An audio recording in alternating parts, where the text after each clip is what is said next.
Muchas gracias.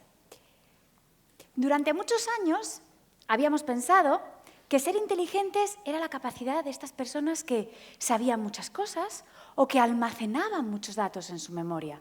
Y eso es una parte de la inteligencia, lo que llamamos la inteligencia cristalizada. Pero hay muchas más inteligencias.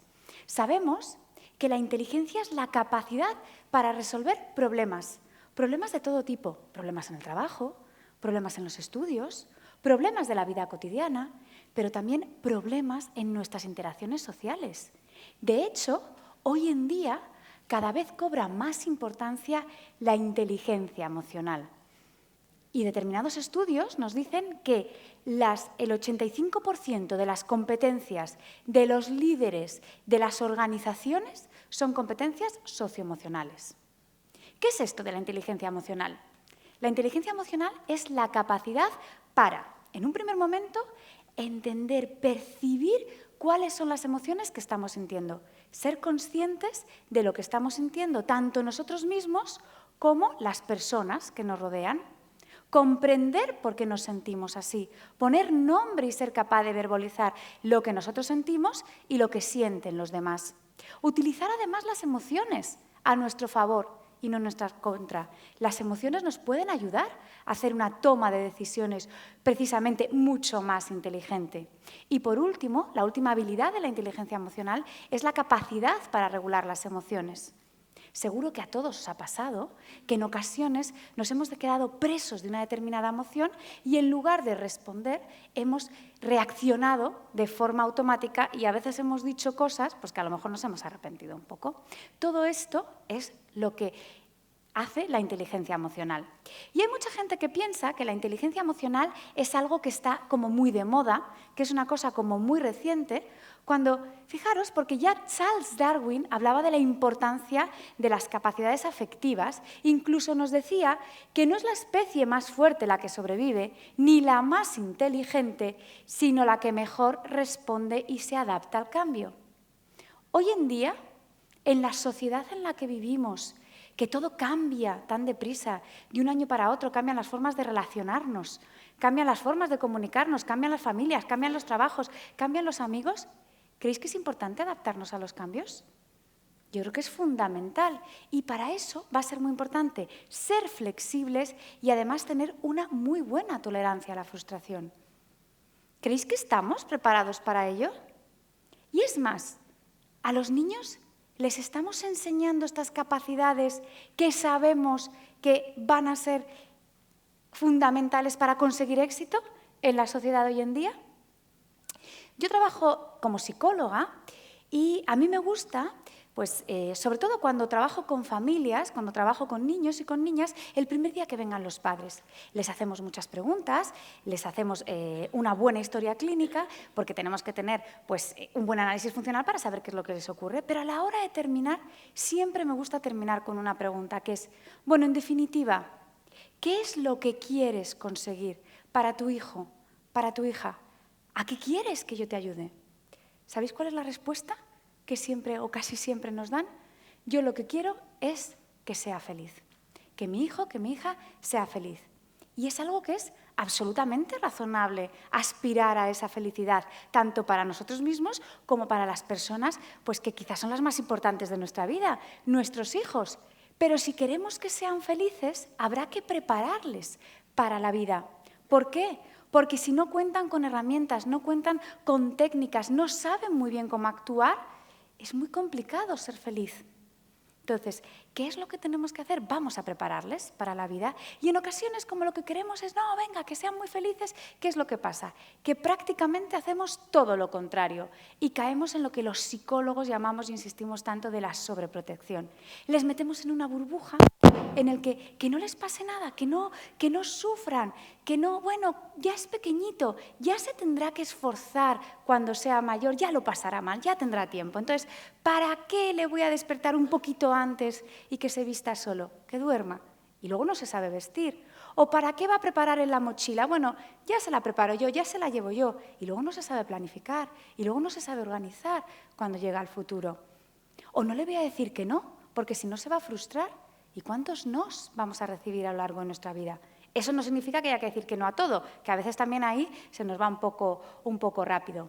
O les compramos muchas cosas, sobre todo las cosas que más nos hubiera gustado tener a nosotros de pequeño, que hoy en día pues las jugueterías están llenas de cosas ahí pues preciosas, la verdad.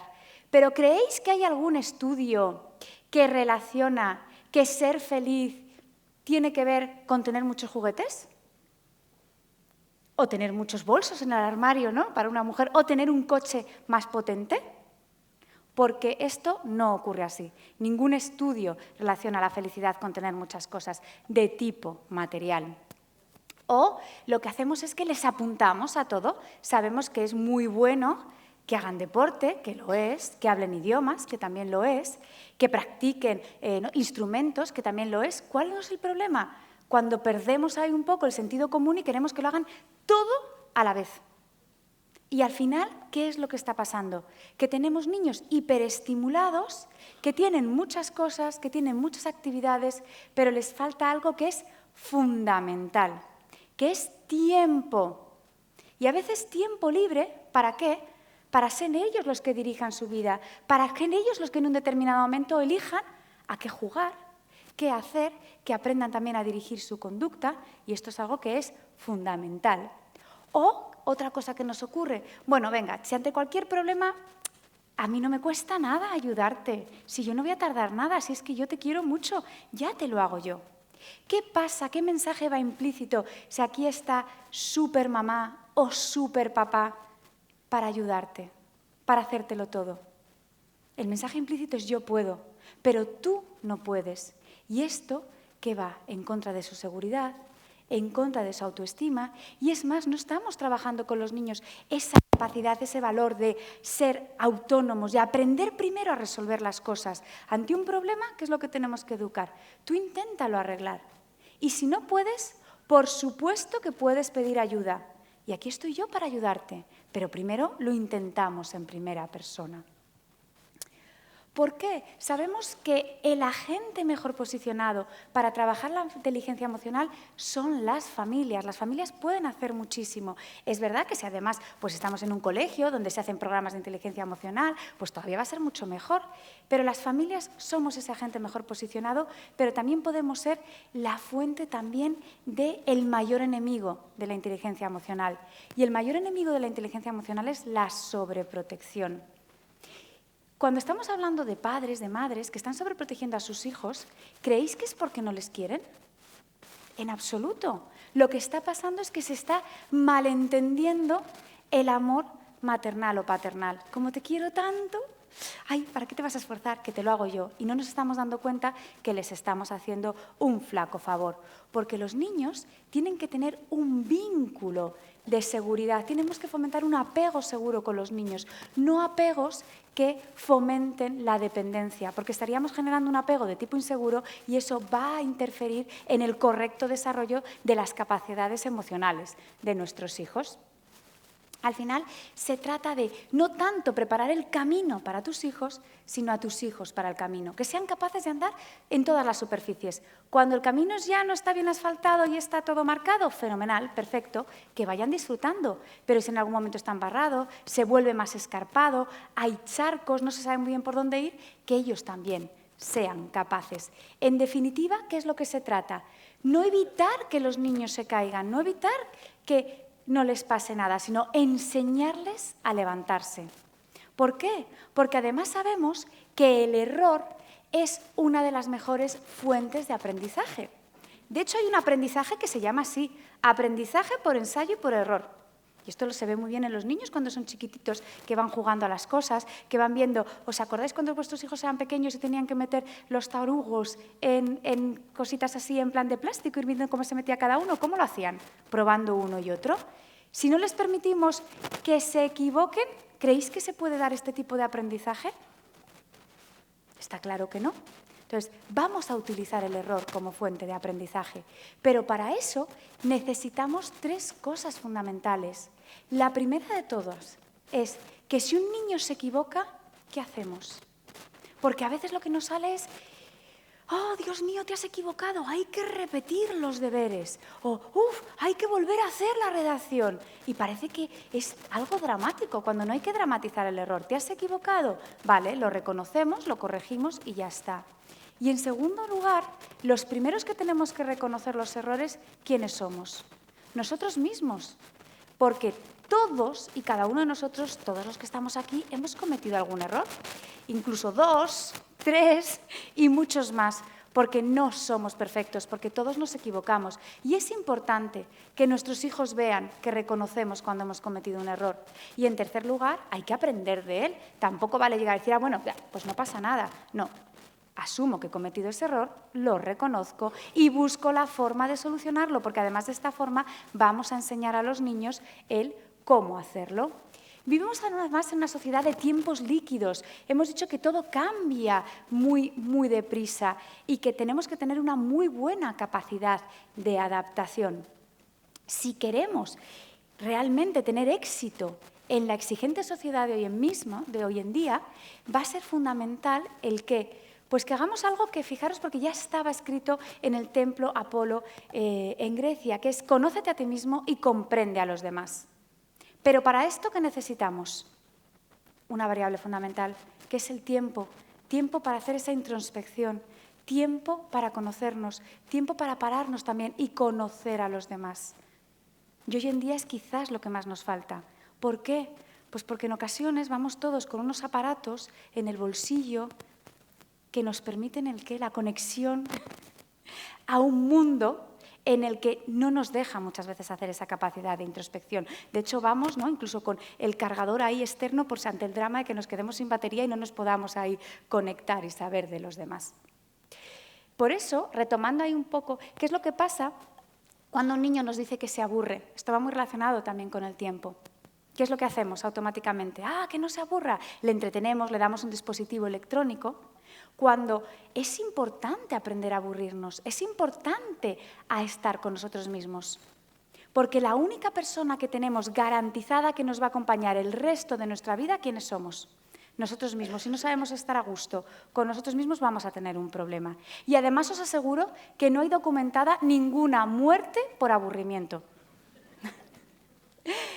Pero tomamos el tema de la felicidad, hemos dicho, queremos que los niños sean felices, pero es que ser feliz no significa estar todo el día alegre y todo el día dando botes, así haciendo cosas. Ser feliz, ¿qué significa? Que soy capaz de entender en todo momento las emociones que estoy sintiendo, tanto las emociones que son agradables, como la alegría, como la calma, pero también las emociones desagradables. Cuando somos capaces de reconocerlas, de comprenderlas, de entenderlas y de gestionarlas, vamos a ser mucho más felices. Y por eso vamos a enseñar a los niños a hacerlo. Y para eso, ¿cómo lo vamos a hacer? Lo primero de todo, generando un clima de confianza. Es muy difícil que un niño o una niña nos dice cómo se siente si ese clima de confianza no lo hemos generado, pero también nos pasa a los adultos. Yo no voy a contar cómo me siento en un clima que veo que sea hostil. Y en ocasiones hemos escuchado una charla, nos han dicho, vamos a hablar de emociones con los hijos, y parece que, venga, las despachamos entre una actividad y otra cuando nos da tiempo. No, así no funciona. Hay que generar el clima reservando un tiempo y un espacio. Y además hay que compartir las emociones. Los primeros que tenemos que decir cómo nos sentimos somos nosotros, los adultos. Hay gente que piensa que es que esto de decir las emociones es como de débiles, cuando en absoluto es así, porque las emociones nos hacen humanos. Y los niños deberían de aprender el nombre de las emociones básicas a la vez que el nombre de los colores. Y, por supuesto, muchísimo antes que determinados contenidos escolares. Y hay que trabajar cómo reconocer y cómo expresar esas emociones. Primero empezamos en uno mismo, siendo consciente qué es lo que siento, ¿vale? Vamos a enseñarles además un vocabulario emocional básico, que sean capaces de nombrar las emociones. Empezaremos por las emociones básicas, las más fáciles, para luego ya ir introduciendo el nombre de emociones más complejas, pero se las vamos a ir enseñando. Y cuando sepan hacer esto, a partir en torno más o menos de los 3, sobre todo 4 añitos, ya podemos enseñarles a reconocer las emociones en los demás y que además también un poco sepan nombrarlas. Y lo vamos a ir haciendo de forma progresiva. Y una cosa que es fundamental, que nos pasa mucho, No hay que invalidar las emociones. ¿Qué nos pasa cuando vemos a un niño llorar? A un niño enfadado. No llores, no te enfades. O, lo que todavía es peor, pero si no es para tanto. ¿Qué estamos haciendo con eso? Estamos invalidando sus emociones. De hecho, si hacemos todo lo contrario y le decimos, estás triste, ¿verdad? O estás enfadado, veremos que muchas veces ya solamente con eso se van a aprender a calmar. Y esto muchas veces genera muchas dudas, porque una cosa es la emoción, que es lo que yo estoy sintiendo, y otra cosa es la conducta, que es lo que yo hago. Yo puedo estar enfadada y puedo validar la emoción, entiendo que estás enfadado, que tu hijo está enfadado, pero otra cosa diferente es pegar o gritar o insultar. Eso ya es una conducta y eso no lo validamos. Entiendo que estás enfadado, pero eso no te da derecho a gritar o a insultar o a pegar o lo que sea que haya pasado en esa conducta. Y además hay que trabajar la comprensión emocional, es decir, comprender bien en qué estado emocional estamos. Para eso es fundamental lo que hemos dicho antes de poderlo nombrar y poderlo nombrar bien. ¿Por qué? Porque hay niños que malinterpretan las situaciones cuando son ambiguas, las emociones que sienten los demás y luego tienen conductas agresivas precisamente por eso. Además hay que trabajar el autocontrol cuando somos capaces de decidir cómo actuamos, qué es lo que vamos a sentir en un determinado momento, también nos va a dar un gran poder, pero lo que tenemos que hacer es aprender a gestionar las emociones, no reprimirlas, pero tampoco dejarnos atrapar por ellas y ser sus rehenes. Y sobre todo, recordar, hemos dicho que la sobreprotección es un gran enemigo para el desarrollo de la inteligencia emocional. Luego, no vamos a sobreproteger a los niños. En definitiva, si queremos mejorar el mundo, tenemos que enseñar a los niños, tenemos que poner toda la carga sobre ellos, porque ellos son los que van a cambiar el mundo. Y sobre todo, porque lo que queremos es hacer un mundo emocionalmente mucho más inteligente. Muchas gracias.